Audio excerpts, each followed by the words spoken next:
antes, no ahora, había un oficio que era extremadamente importante.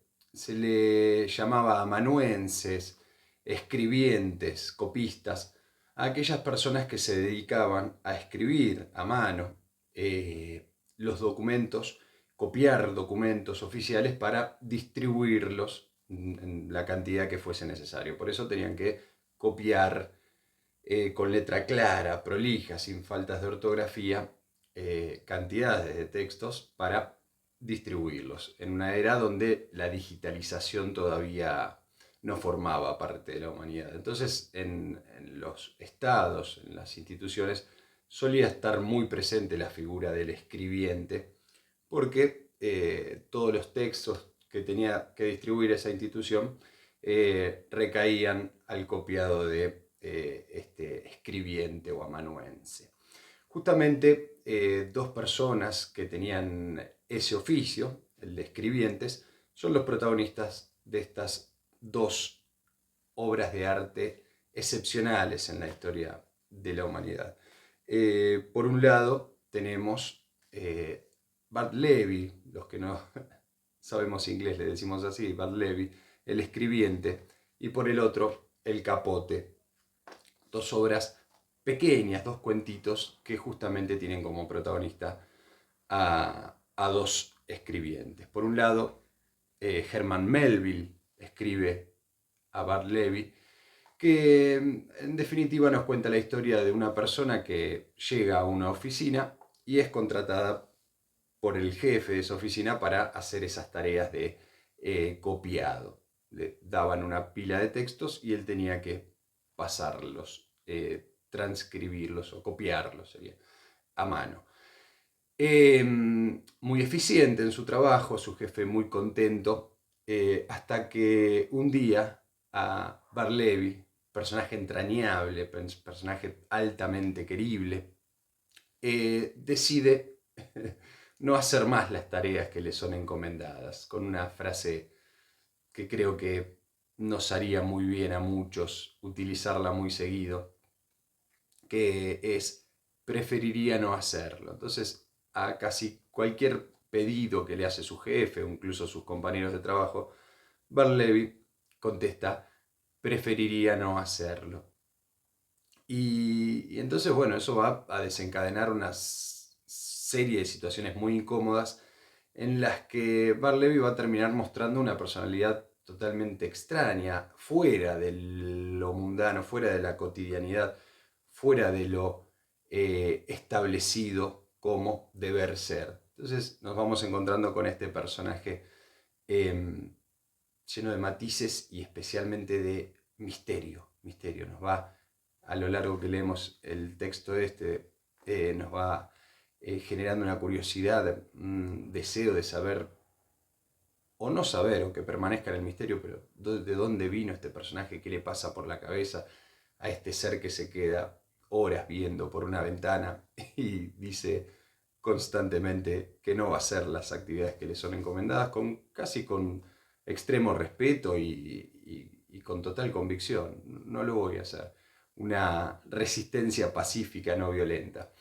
Eh, pero que bueno, ese preferiría no hacerlo, eh, que reivindica tanto sus convicciones y sus deseos, también va a traer consecuencias inesperadas y para aquellos que nos encariñamos con Barleby,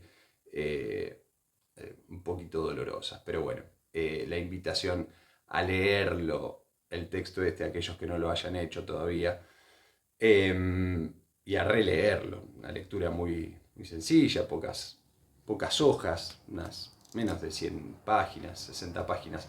Nos encontramos con uno de los cuentos más maravillosos alguna vez escritos. Bart Levy, de Herman Melville. Bart Levy, el escribiente.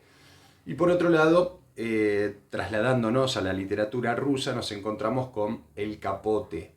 El Capote de Nikolai Gogol, uno de los próceres de la literatura rusa, esta literatura que se solidifica en el siglo XIX. Los dos textos son del siglo XIX. En Rusia su literatura prácticamente nace en el siglo XIX como literatura rusa de la mano de Pushkin, Gogol. Tolstoy, Dostoyevsky, Chekhov, toda esa seguidilla de autores del siglo XIX son los que le dan entidad, forma a la literatura rusa. Y aquí tenemos un pequeño cuento escrito por uno de ellos, por Gogol, que se llama El Capote, que también aparece un escribiente, un oficinista, una persona con una vida bastante gris, bastante chata, bastante predecible, que un día, llegado el invierno de San Petersburgo, que sabemos que es extremadamente gélido, extremadamente duro, se da cuenta que su abrigo ya está ajado por el tiempo, ya está percudido y que no cumple su función, o sea, su abrigo no abriga. Y decide comprarse un abrigo, un capote, de ahí el nombre de la obra, El Capote. Y ahí va a nacer su gran inconveniente, porque su salario de escribiente, de amanuense, no le alcanza para comprarse un capote, entonces entrega su vida en función a tener ese capote. Quiero decir, achica sus gastos a niveles extremos, abandona la vida social, abandona algunas comidas, todo en función de adquirir ese capote que le ofrece un sastre con las mejores calidades. Pero claro, llega a comprárselo, hace toda esa reducción de gastos en su vida y accede a el capote.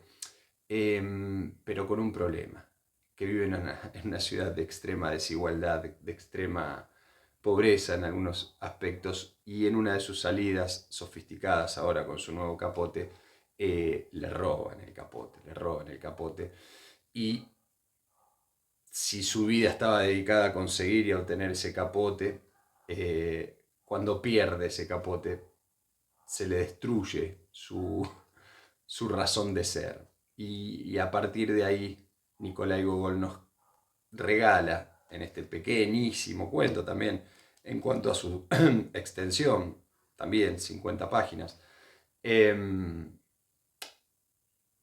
nos regala un giro fantástico, metafísico, y hasta dónde puede llegar la obsesión por un objeto, por un abrigo en este caso, por parte de un ser gris, anodino. Así que, bueno, queda hecha la invitación. 2 textos protagonizados por amanuenses, una profesión que ya está en desuso, pero que en el siglo XIX, cuando fueron escritos estos textos, era muy corriente y muy importante para el buen funcionar de los estados de ese momento.